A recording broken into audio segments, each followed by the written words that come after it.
मन करे तब काट ले छिगाल बहुत खराब जहाँ के चाल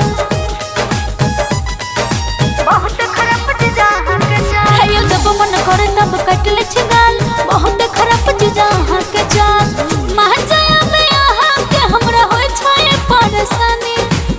महाजया में यहाँ के हमरा होय छे परेशानी बात मानो जे जमोहन हमरा होय छे पानी पानी बात मानो जे जमोहन हमरा होय छे पानी पानी बात मानो जे जमोहन हमरा होय छे पानी पानी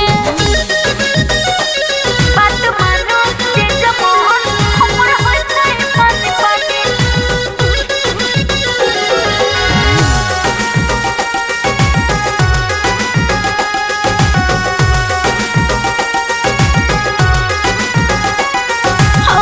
देह छाय रोइया एना नई छुइया दल नई गले देबो कतन चाहे मरिया बुझले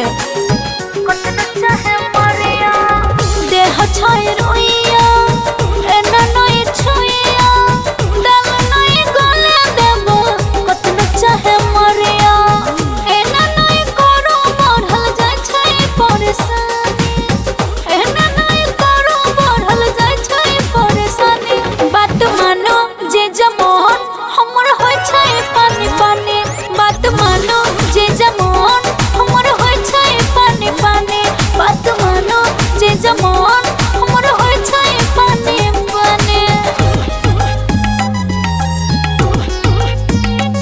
बात मानो जे जमोहन हमर होय छे पानी पानी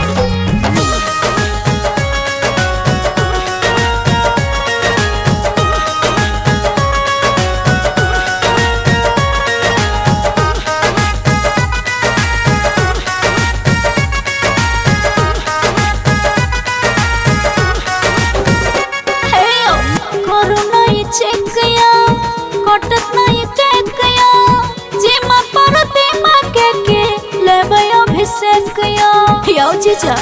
बोलो ना जेमा परते माके के करू नहीं चेक